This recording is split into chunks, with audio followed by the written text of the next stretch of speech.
Shalom adik-adik, ketemu lagi dengan Lause Andreas.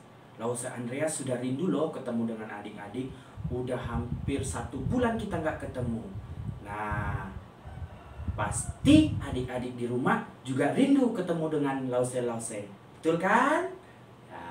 Nah, hari ini juga Lause ingin berbagi atau Lause ingin bercerita untuk adik-adik semua yang ada di rumah. Nah, sebelum kita cerita, kita berdoa.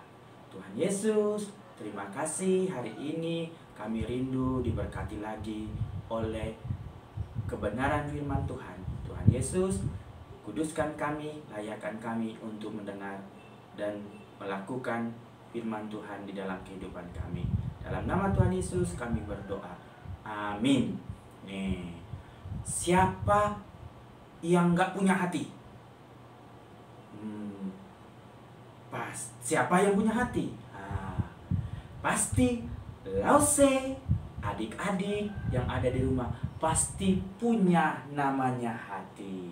Dan hari ini kita bicara tentang pintu hati. Hati ini sangatlah perlu namanya dijaga. Menjaga hati bukan berarti kita ambil hati kita, kita taruh di kulkas, biar aman, biar nggak ada yang curi. Baru kalau nggak, kita ambil, kita taruh di lemari. Bukan begitu menjaga hati. Karena kalau nggak dijaga, ada satu oknum yang selalu berusaha untuk tinggal di hati Lause, di hati adik-adik. Siapa sih? Wow, ini dia yang selalu berjuang dan berusaha untuk tinggal di hati kita. Iblis selalu memantau siapa anak-anak Tuhan yang hatinya lagi kosong. Dia selalu berjuang, dia pantau. Dilihat dulu. Adik-adik Gemi Kanaan hatinya kosong nggak ya? Dilihat. Rupanya nggak kosong. Dia pergi lagi ke tempat lain. Nggak kosong. Tapi waktu adik-adik hatinya kosong, tidak ada firman Tuhan, tidak ada pernah berdoa, maka dia akan tinggal di hati kita. Bahkan dia akan membawa teman-temannya. Rupanya masih banyak lagi teman-temannya yang akan tinggal di hati kita. Jadi iblislah yang berkuasa di hati kita. Jadi kita ini akan melakukan apa yang dikatakan iblis. Ini misalnya dilambangkan seperti babi. Babi ini binatang yang jorok, kotor. Jadi adik-adik akan dibuatnya menjadi orang yang jorok. Kalau bangun tidur, kamarnya nggak diberesi, dibiarkannya.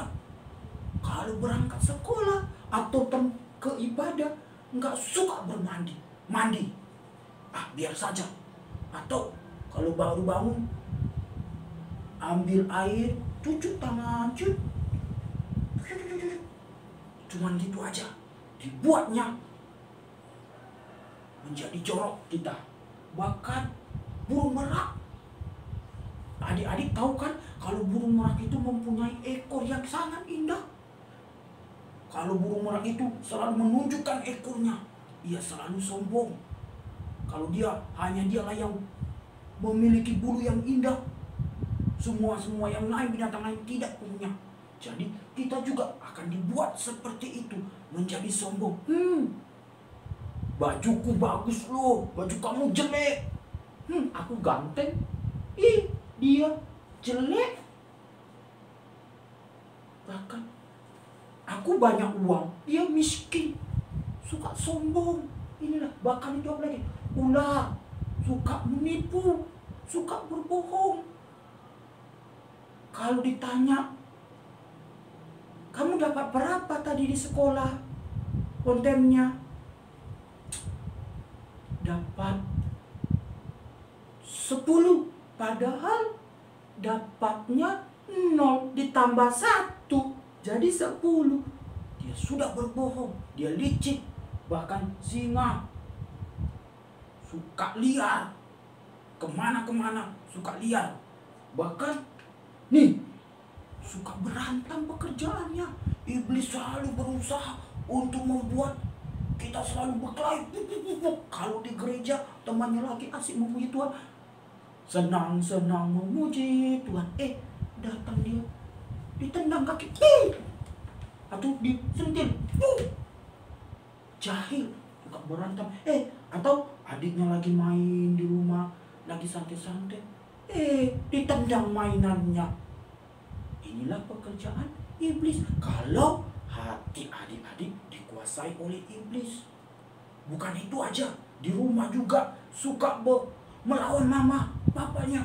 Kalau disuruh belajar, Jessica atau Andi belajar, gak mau belajar. Tadi aku di rumah, di sekolah belajar. Bahkan tadi juga les, masa di rumah belajar lagi? Mama aja, gak mau aku. Mama aja. Kalau disuruh Andi beli roti, gak mau aku. Suruh aja adik. Pekerjaannya melawan mama. Ayo, adik-adik di rumah pasti nggak kayak gitu kan? Pasti kalau disuruh mamanya, ya nurut. Tapi bagaimana cara kita supaya iblis ini pergi? Kita harus undang Tuhan Yesus tinggal di hati kita, menguasai hati kita. Kita meminta ampun sama Tuhan. Tuhan, tinggallah Tuhan di dalam hatiku. Aku telah berbuat dosa, ampuni dosaku. Dan sekarang Tuhan tinggal di hatiku. Jadi ketika Tuhan yang tinggal, maka perbuatan-perbuatan jahat juga harus kita jauhi. Kita buang semua. Kita tidak lakukan lagi. Karena siapa yang sudah tinggal? Tuhan Yesus. Jadi pekerjaan yang kita lakukan hanyalah berdoa. Apalagi baca Alkitab. Apalagi memuji Tuhan. Inilah kalau pekerjaan Tuhan di dalam hati kita, menyuruh kita melakukan hal-hal yang baik. Bahkan kalau ada temannya yang jatuh, ditolongnya. Bukan dicakapi. Kalau temannya jatuh, syukurin. Enak yo, enak. Bukan. Tapi kalau dia sudah dikuasai oleh Tuhan hatinya, maka dia akan menolong. Jadi adik-adik yang ada di rumah, kita semua harus menjaga hati ini supaya iblis tidak tinggal di dalam hati kita. Dan ayat hafalan kita yang adik-adik di rumah yang perlu dihafalkan, kewaspadaan, karena dari situlah terpancar kehidupan. Sekali lagi ya, kita baca ya.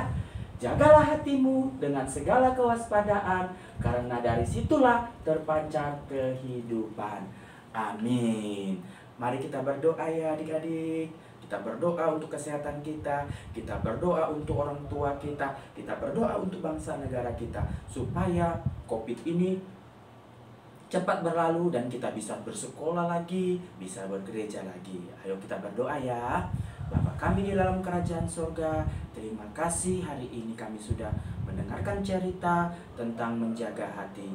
Ajar kami Tuhan untuk bisa menjaga hati kami, dan ajar kami Tuhan untuk selalu mengundang Tuhan Yesus untuk hadir dan tinggal di hati kami, sehingga kami boleh melakukan hal-hal yang baik di dalam kehidupan kami. Tuhan Yesus, aku berdoa untuk adik-adik di rumah. Tuhan memberkati mereka di dalam kegiatan mereka di rumah. Berikan adik-adik ini yang ada di rumah mereka kesehatan, kepintaran, hikmat yang daripada Tuhan. Bahkan juga boleh melakukan firman Tuhan di dalam kehidupan mereka. Dan hamba juga berdoa untuk kedua orang tua mereka yang selalu merawat mereka, yang membimbing mereka. Tuhan jagai mereka, Tuhan berikan kesehatan, kekuatan, bahkan pekerjaan orang tua mereka juga diberkati. Tuhan Yesus, kami juga berdoa untuk bangsa kami yang saat ini sedang mengalami COVID-19. Tuhan memberkati bangsa kami agar COVID-19 ini boleh cepat berlalu dan kami lagi boleh bertemu dengan teman-teman kami di dalam ibadah-ibadah selanjutnya Tuhan. Bahkan kami juga boleh bersekolah seperti biasanya lagi Tuhan. Di dalam nama Tuhan Yesus Kristus kami berdoa di dalam-Mu. Amin.